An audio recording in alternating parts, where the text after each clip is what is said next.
बिस्मिल्लाहिर्रहमानिर्रहीम। अस्सलाम वालेकुम। मैं हूँ इसरार अंजुम और आप देख रहे हैं मेरा YouTube channel the legal expert. Video start करने से पहले अगर आपने अभी तक मेरा चैनल सब्सक्राइब नहीं किया तो इसको सब्सक्राइब कर लें ताकि आने वाली वीडियोस आपको मिलती रहें। हम पाकिस्तान पिनल कोड को पढ़ रहे हैं और आज हम पढ़ेंगे, आज का जो हमारा लेक्चर है वो है कॉमन इंटेंशन और कॉमन ऑब्जेक्ट के बारे में। हम इन दोनों को पहले तफसील के साथ पढ़ेंगे, उसके बाद इन दोनों के दरमियान जो कंपैरेटिव व्यू है, जो डिफरेंस है, हम उसको डिस्कस करेंगे। सबसे पहले हम पढ़ते हैं कॉमन इंटेंशन को। जब भी कोई एक बंदा जुर्म करता है तो उसके जुर्म को एलाबोरेट करना, उसके रोल एंड टास्क को डिफ़ाइन करना बड़ा इजी होता है। फॉर एग्ज़ाम्पल, एक बंदा है जिसने दूसरे बंदे को कत्ल कर दिया है, उसका मर्डर कर दिया है, then it is very easy कि आप उसके रोल एंड टास्क को डिफ़ाइन करें। उसने किसी से पिस्तौल लिया, उसने उस बंदे की रैकी की और फिर उस बंदे पे फायर खोल दिया और वो बंदे की डेथ हो गई। ये तो बात है एक बंदे की कि जब कोई एक बंदा कोई क्राइम करता है, लेकिन अगर जो क्रिमिनल हैं वो दो या दो से ज़्यादा हो जाएं, then it will be very difficult कि उनके रोल एंड टास्क के मुताबिक उनको सज़ा दी जाए।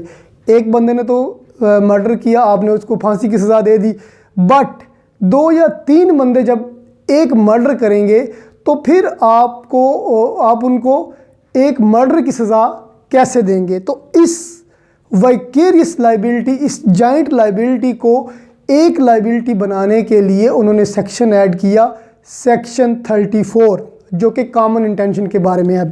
फॉर एग्जांपल,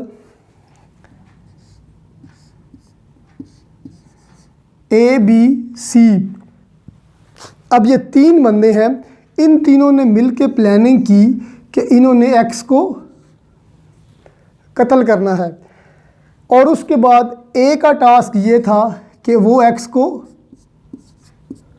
लेके आएगा, बी का टास्क था कि वो पिस्टल अरेंज करेगा, साथ में गोलियां भी, और सी का टास्क था कि वो गोली मारेगा। अब इन तीनों के जो रोल एंड टास्क हैं वो डिफरेंट हैं, लेकिन इन्होंने मिल के एक मर्डर किया है। तो अब इनको सज़ा मर्डर की मिलनी चाहिए या ए को जो है वो एक्स को लेके आने की, बी को पिस्तौल लेके आने की और सी को मर्डर की?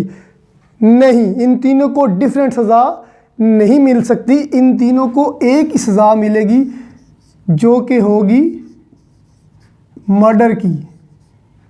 तो यही हमारा सेक्शन 34 कहता है कि अगर common in furtherance of common intention दो या दो से ज़्यादा बंदों ने प्लान करके कोई एक क्रिमिनल एक्ट किया हो तो ऐसा नहीं हो सकता तो ये करके उनको अलग अलग रोल एंड टास्क की सज़ा मिले।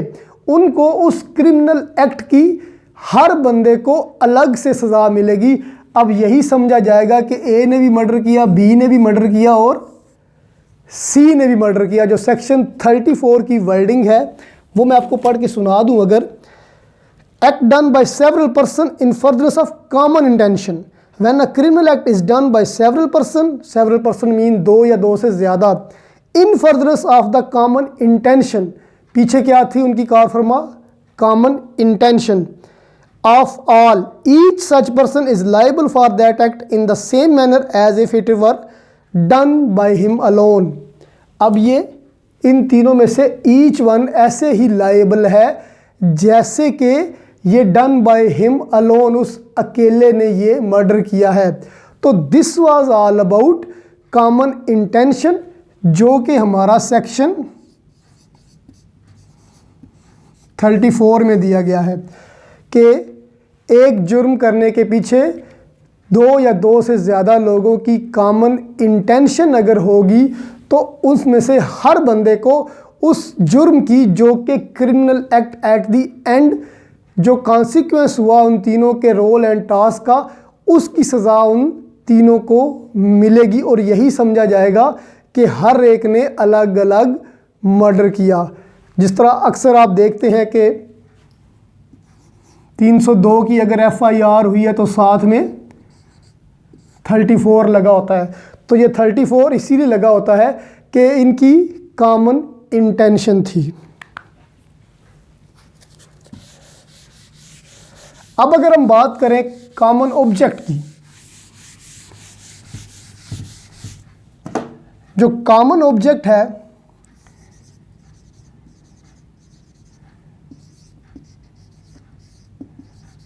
उससे पहले, कॉमन ऑब्जेक्ट को पढ़ने से पहले हमें एक सेक्शन पढ़ना पड़ेगा। कॉमन ऑब्जेक्ट है सेक्शन 149।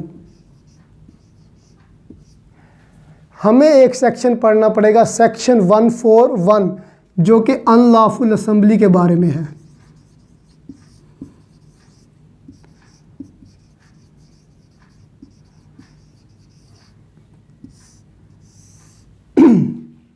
सबसे पहले हमें समझना पड़ेगा कि अनलॉफुल असेंबली होती क्या है। अनलॉफुल असेंबली के बारे में सेक्शन 141 ये कहता है कि अगर 5 या 5 से ज़्यादा लोग, 5 और मोर, नीचे दिए हुए 5 ऑब्जेक्ट्स के लिए इकट्ठे हुए हैं तो इट मीन्स ये एक अनलॉफुल असेंबली है। वो ऑब्जेक्ट कौन कौन से हैं? उनमें सबसे पहला ऑब्जेक्ट तो ये है कि वो ओवरएव करना चाहते हैं प्रोविंशियल या फेडरल गवर्नमेंट को थ्रू फोर्स और शो ऑफ फोर्स, कि वो फोर्स के ज़रिए से प्रोविंशियल या फेडरल गवर्नमेंट के ऊपर चढ़ाई करना चाहते हैं, यानी कि वज़ीर आज़म का इस्तीफ़ा लेना चाहते हैं, असम्बलियाँ तुड़वाना चाहते हैं। This is the first object of unlawful assembly. तो अगर ऐसे मकसद के लिए 5 या 5 से ज़्यादा लोग इकट्ठे हुए हैं तो it is an unlawful assembly. दूसरा ऑब्जेक्ट जो उसमें दिया गया है वो ये दिया गया है कि वो किसी लॉ की एग्जीक्यूशन को रोकना चाहते हैं। पिछले दिनों इंडिया में एक लॉ बना था किसानों के ख़िलाफ़, तो किसानों ने उस लॉ को रुकवाने के लिए बहुत ज़्यादा एहतजाज किया था। तो ये उसी ज़िम्रे में आ जाएगा कि जो आप अगर किसी लॉ की एग्जीक्यूशन को रोकने के लिए इकट्ठे हुए हैं थ्रू फोर्स, तो ये क्या होगी? ये अनलॉफुल असेंबली होगी। तीसरा जो उसमें ऑब्जेक्ट दिया गया है, टू कमिट एनी मिसचीफ और क्रिमिनल ऑफेंस, क्रिमिनल ट्रेसपास, या आप कोई भी क्रिमिनल एक्टिविटी करना चाहते हैं या क्रिमिनल ट्रेसपास करना चाहते हैं। ट्रेसपास कहते हैं किसी के घर में गैर कानूनी तौर पे घुस जाना। चौथा जो उसका ऑब्जेक्ट है कि आप किसी से कोई पोजेशन छीनना चाहते हैं या उससे उसकी पोजेशन से उसको हटाना चाहते हैं, या किसी का ऐसा राइट जो उसका मतलब हक बनता है, यानी कि राइट ऑफ वे है, राइट ऑफ वाटर है, या कोई एनी इनकॉर्पोरियल राइट है, आप उस राइट में कोई ना कोई हिंड्रेंस डालना चाहते हैं बाय फोर्स और शो ऑफ फोर्स। जो उसका पांचवा ऑब्जेक्ट है कि आप किसी भी ऐसे सरकारी बंदे को कंपेल करते हैं उस काम के करने का, कहते हैं जो वो बाय लॉ बाउंड नहीं है, या उस काम से उसको रोकते हैं जो वो बाय लॉ बाउंड है। तो ये जो 5 ऑब्जेक्ट हैं, अगर इन 5 ऑब्जेक्ट्स के लिए 5 या 5 से ज़्यादा बंदे इकट्ठे हुए हैं तो वो क्या, वो जो असेंबली होगी वो that is an unlawful assembly. 141 के एंड पे एक प्रोविज़ो है, प्रोविज़ो में वो कहता है कि जो अनलॉफुल असेंबली है वो ये भी हो सकता है कि वो पहले पीसफुल असेंबली हो बट बाद में वो टर्न हो जाए अनलॉफुल में। फॉर एग्जांपल,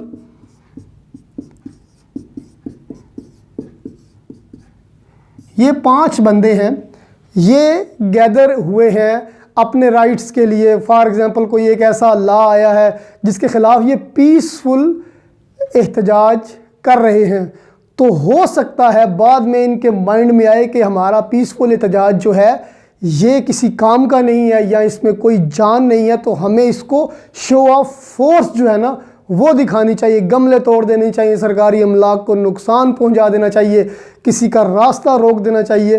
तो ये पहले क्या थी, पहले पीसफुल असम्बली थी, but in the mean time बाद में ये क्या टर्न हो गई अनलॉफुल असम्बली में। तो कॉमन ऑब्जेक्ट को पढ़ने के लिए अनलॉफुल असम्बली को पढ़ना इसलिए ज़रूरी था कि सेक्शन 149 में उसने इसी अनलॉफुल असम्बली का हवाला दिया है। अब सेक्शन 149 में वो कहता है, सबसे पहले तो मैं आपको बता दूं कि अनलॉफुल असम्बली का हिस्सा होना ही लायबल टू पनिशमेंट है, जिसकी पनिशमेंट है 6 महीने की।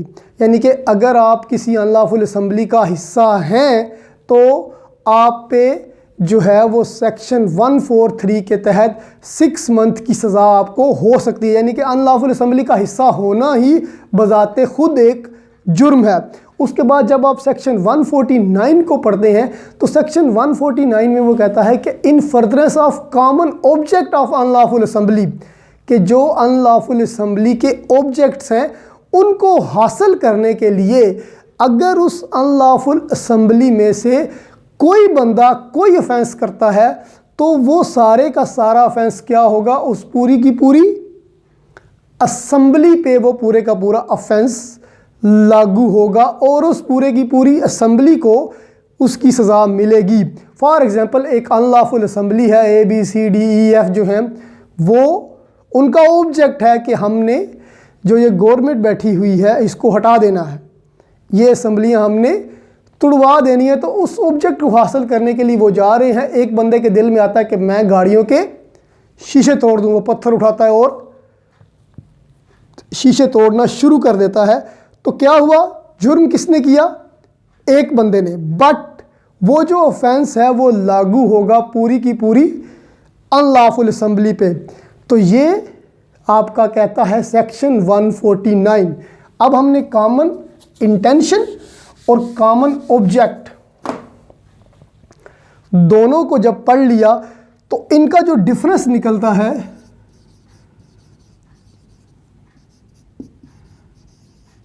वो हम अब पढ़ते हैं। कॉमन इंटेंशन और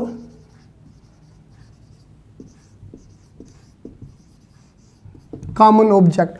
कॉमन इंटेंशन को जो सेक्शन डील करता है वो है आपका सेक्शन 34, बट कॉमन ऑब्जेक्ट को जो डील करता है वो है सेक्शन 149। जो कॉमन इंटेंशन है यहाँ पे जो है प्रायर मीटिंग,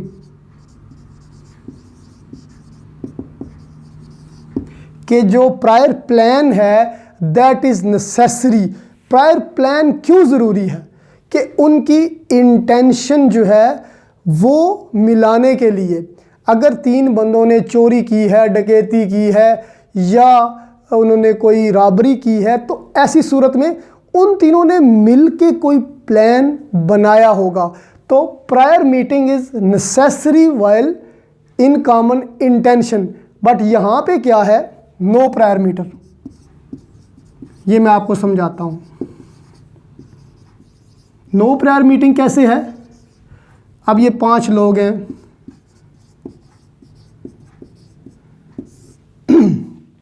ये इकट्ठे होके प्रोटेस्ट कर रहे हैं। अब इन 5 के बाद एक जी आ जाता है, वो कहता है हाँ भाई क्या कर रहे हो।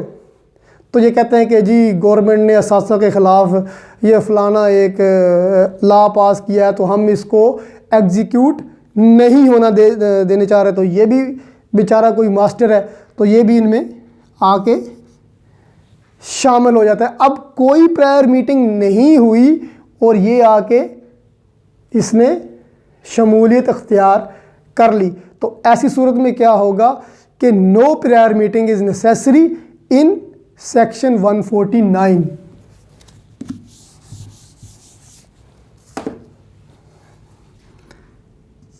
यहाँ पे क्या आ गया जी, एनी क्रिमिनल एक्ट।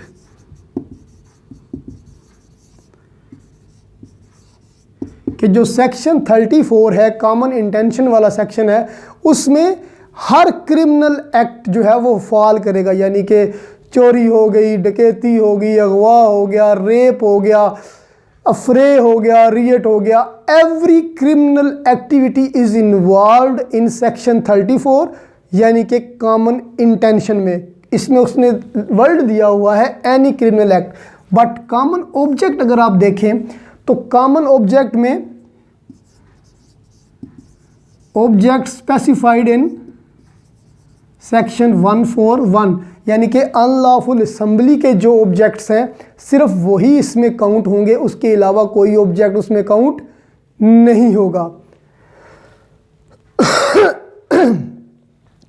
उसके अलावा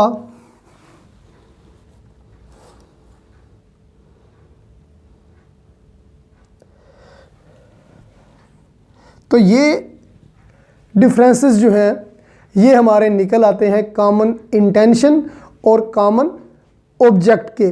कॉमन इंटेंशन जो है उसके लिए प्रायर मीटिंग ज़रूरी है, वो सेक्शन 34 में आता है, वो एवरी क्रिमिनल एक्टिविटी पे फिट हो जाता है। बट कॉमन ऑब्जेक्ट जो है वो सेक्शन 149 में आता है और उसके लिए जो आपके जो अनलॉफुल असेंबली में जो ऑब्जेक्ट्स दिए गए हैं सिर्फ वही उसके ऑब्जेक्ट्स में शुमार होगा। बेसिकली ये दोनों जॉइंट लायबिलिटी या वाइकेरियस लायबिलिटी के हेडिंग्स के अंडर आते हैं। तो ये था हमारा आज का टॉपिक। अगर आपको ये वीडियो पसंद आई हो तो इसको लाइक करें, इसको दोस्तों में शेयर करें और मेरे चैनल को ज़रूर सब्सक्राइब करें। Thank you.